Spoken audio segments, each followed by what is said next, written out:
Hello, let's again look at more uncommon opportunities for us to make money. If you have missed previous videos, feel free to scroll down this page and then look for those videos and watch them. Not only that, share them with people around you. They'll be glad that you did. Today, let's look at more ideas. Very uncommon. If we only look deeply, we'll see that these opportunities abound around us. In life, there are three things that many of us cannot do without: food, shelter, and clothing. You must eat something, you must stay somewhere, and you must wear something. Well, the standard and the quality may be different, but I think across board, all human beings need these three things. All other needs are secondary. So let's look at each of these one after the other, and I will try to bring to you some uncommon opportunities in each of them. First is food, and please stay with me on this one. I'm not going to tell you the things you already know about food. I'm going to tell you some opportunities that you never thought of. And these opportunities that I'm going to share with you might actually send you back to your village. Yes, it might send you back to your village. Listen to me. Many of us grew up in the village, and some of us that didn't even grow up in the village grew up with our mothers, our fathers. They taught us some things about food. They taught us how to make food, how to grow this food, or how to even combine this food in very, very unique ways. Some of these food items are fast fading away in our markets. We don't have them any longer because some of the farmers are not growing them again, or they are growing them but nobody is bringing it to the city. It's all in the village, and most times it's even wasted because there is nobody to pick it up. Have you looked at your village and considered that food that is only made in your village? Yes. Have you considered even that food that is made, maybe everywhere, but the way they make it in your village is quite different? See, let me tell you, people are longing for foods like that. People are tired of fast food. Yes, some people still eat it because they don't have option. But have you looked at how to bring these things to the city and sell them? Can you, as you watch me right now, remember one, two, three things that you know is grown in your village or in your state or in your local government? I was doing a research some days ago and I stumbled on something that I thought is common, only to discover that it's grown only in my state. And I was like, wow. And it's a business I'm planning to go into. So I thought, let me do some researches. And then when I saw that it's only from my state, I was like, wow.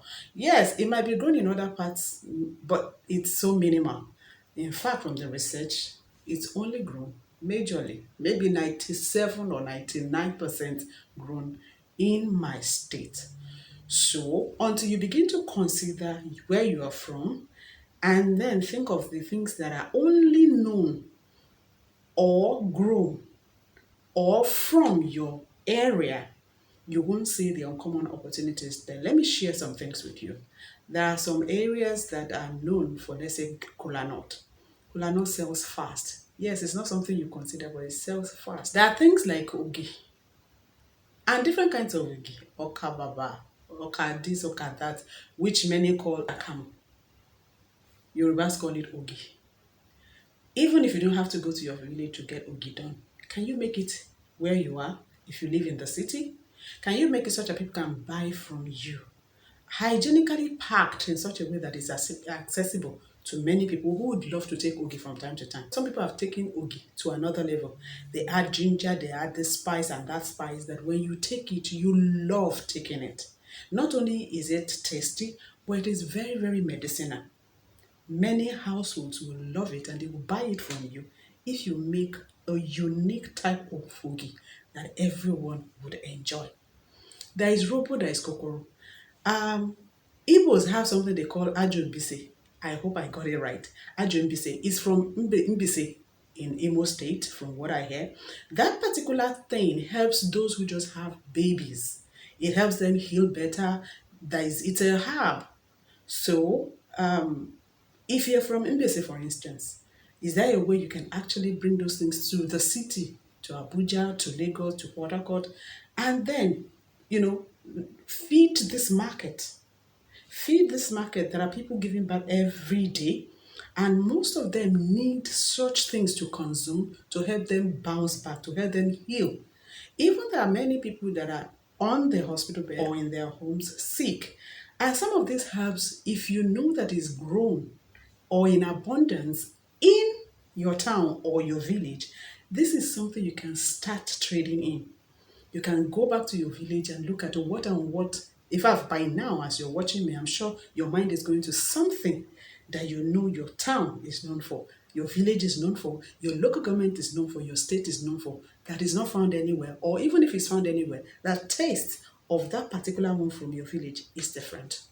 People would love to have it. You might think that people won't, or you ask yourself, who consumes that now?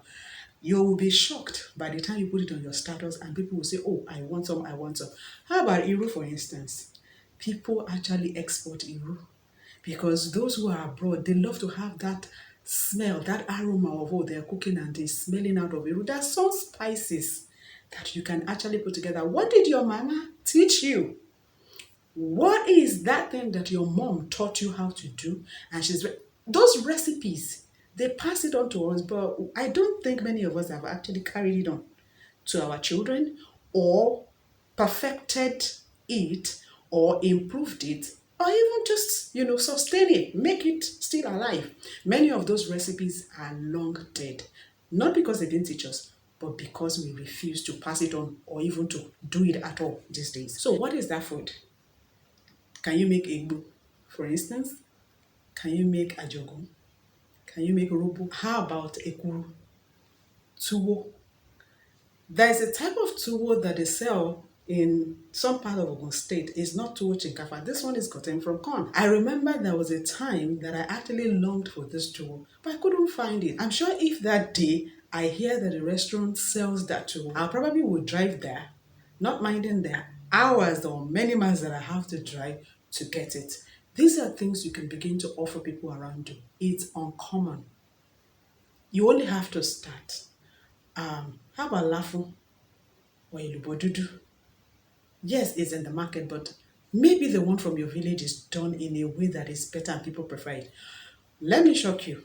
Even crayfish. It wasn't until recently that I discovered that crayfish from Oro smells better and tastes better than any other crayfish. Wetin concern me. Most times when I go to the market, I just want crayfish. But when I heard that the crayfish from Oro is better, I can bet you if someone says, oh, I have crayfish and it's from Oro, I probably will consider buying that than just buying anything. It came to my consciousness. There are people, I know someone who woke up one day and said, oh, I want to eat ekuru. A very sophisticated person that you think, oh, they should. She said she wanted ekuru and she went for it. I don't know how she did it. Maybe she cooked it or something like that. So imagine if there is a restaurant for that or people know that you offer such services. So here is me giving you an assignment. What is in your village? What do you know? Which recipe did mommy pass to you? And this is not just limited to ladies alone. I'm also talking to men. In fact, let me drop a secret here. I found out, and research has supported it, that if a gender goes into a business, a venture, or something that the other gender is known for, they thrive. In fact, they likely will thrive better than the gender that is originally known for it. Let me give you an example. Imagine you see a lady repairing a car, a lady mechanic. People will rather want to patronize you. You know why? It just kind of amuse your intellect to find someone doing that. And imagine a man making someone's hair. You actually would to be surprised, but you want to patronize him. So this is not limited to a particular gender. What is that thing that dad taught you, that mom taught you, that you haven't passed on? And it's so unique that if people know you can do it, they will pay for it. They will pay for it. They will pay for it and you'll make extra cash from it. So begin to think now. Those are the assignments I'm going to give you. Let's go to another one. Back in the day, once we have our babies, our mothers will come, to come and help us nurse the child and to come and minister to the mother and take care of us. Some of us had the luxury of having our mothers around for many months, some of us just few weeks. But whether short or long, we always enjoyed, that moment together. It helps us rest and then it helps that settling down to a new child. But it's as if as the generations passed, many mothers don't have enough time to do that anymore, but the need for that service has not reduced. There are people who don't have an idea of how to raise a child or care for a small child. Yes, they hear a lot at the antenatal, they have nurses who told them things, they have older people or someone, or they've seen someone, but then it's not compared to when you have someone around who can help you out at that point in time. People from the southeast of Nigeria call it omogo, where the mother comes in to nurse the baby and to nurse the mother. Have you considered actually rendering that service for money? Some people won't mind. Some don't even have parents who can come do it for them. They don't have aunties or mothers or stepmoms who could do it for them. Some have aunties and moms and all that, but maybe they're just not comfortable with them. But you have nursed children, you have an idea. Not only do you have an idea, you have very good knowledge of how to take care of a newborn baby, how to minister to a young mother, how to help them take care of the house, at least in the first 1, 2, 3 weeks. Can you offer that service? You'll be shocked. I have been offered that role before. I remember there was a discussion online and someone was going to deliver in a few days. And she came online and asked, who can do this for me? I volunteered to. I didn't do it eventually because by the time she delivered, the sister-in-law or someone came around to do that for her. But I bet you, if nobody had come, she would have actually asked me to come, babysit her and her baby.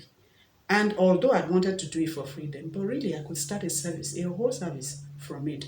People have seen me take care of children, not only my own children. Even before I even had my children, I nursed babies and mothers. I did it for them. I've raised my own children, so I can do it. And so can you if you have that knowledge. The grandmas that are watching me, the grandpas that are watching me, older women that have raised their own children, you can do this and actually make some money from it. In fact, even young mothers, if you have ever raised your children very successfully, you can. You don't even have to live in with them. If it's something you can commute every day, you do. Some of them wouldn't mind you staying with them for maybe some days or some weeks. Some might tell you to stay some days and then you go to your own house. It's just temporary anyway.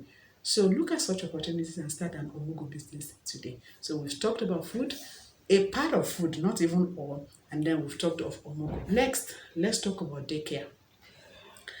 Now, we can't take away the fact that busy mothers still need help. Busy fathers too. There are some fathers that they are the only one raising their children. Single fathers, single mothers. We call them single parents. And they need help from time to time. Even those ones that are married, some are without housemates, and or maybe their housemates just left. And from time to time, they need someone to help them take care of their children. Can you mind the children for them? Can you even start a daycare center? Why not? If you have a sitting room that is really, really big, what are you doing with it for God's sake? Some people can drop their children. If you are someone that loves children around you, all you have to do is just mind those children, pending when their parents come, and you can earn something from it. So everyone can trust you. Oh, because they know your own children too will be there anyway. So if you have that space and that calling for children, and you can take care of them for a few hours, pending when their parents come back from work or they had to run an errand or do something like that, you mind their children and you make some money from it. Let me add here that at times you might need to go to their houses to mind their children for them. For as long as it confers on you some benefit in terms of the money that you make from it, why not? At times, it's not only their children that people need you to mind. It might be their aged parents or someone around. They might need you to give some care to people who are sick or ill while they go do something or they go to work. How about that? Another set of people that need help are parents with special need children. Special need children need a lot of care, a lot of monitoring, a lot of management, and often it weighs on the mothers more. Yes, it weighs on the mothers more to care for them, to manage them, and to be with them. Most times, almost 20 hours out of the 24 hours that we have in a day.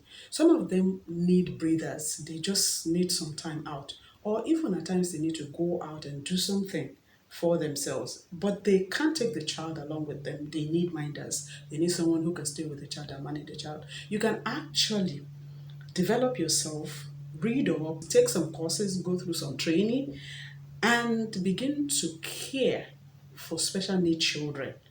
Begin to mind special needs children for parents. Is a form of support to them, but many of them won't mind giving you money to do that for them. It's either they adopt a child in your house if your house is conducive enough. But I know that special needs children need a kind of environment. But if your house is okay enough, they can drop the child off with you for a few hours while they run whatever they need to run. It's also a form of daycare. Or at times they'll tell you to come over with them. Some might even take the special needs child with them and just need someone to be with them so that, for instance, if they're going to an office to defend a project or have a meeting, they might just need someone to stay with the child in the car while they're going into that office. And that is a form of service too. You've never thought about it, right? Now is the time to start thinking about it. Next, let's talk about shared shelter. People need where to lay their heads. And at times, although they have rented a space, their rent might have run out. Or at times you have a space that is large enough for, let's say, a family. Why don't you actually share it with someone? Some of us have rented a whole duplex or a three-bedroom flat and we really don't need it. Some are even grown, grandmas, grandpas, and all the children have left, they've gotten married, they've traveled out, and it's only grandma and grandpa that is left. And they have so many rooms unoccupied. You can give those rooms out. But it's not left to only homeowners alone. You that you even have a rented apartment, but when you were taking it, you got a three-bedroom flat. And you later discovered that really we don't even need more than two rooms. You and your husband, you have one room already, and then there is an extra room for the children in case they come home. All the children are even in the boarding school or they've traveled out. But there's this extra room that has nothing done. Well, maybe you thought that when guests come, they can sit there. Well, ask yourself, when was the last time you had a guest in the house? So why allow the room to lie fallow when you can give it out to someone? For instance, in Lagos, there are people who stay on the mainland. If they work on the island, they rent a small space so that it's easy for them to get to work or come back from work. And then at weekends, they can go to their houses. So if you have such a space and then it's doing nothing, you can let it out. They call it short let. So you can let it out, but make sure that you draw up an agreement. You can have a lawyer, help you draw up an agreement so that at least this person knows the terms and condition. But really, why not? You make some money from it. Even if you're on the mainland, look for a family that you can stay together. I know the challenges that come with staying with people, but these are things we need to start looking at now.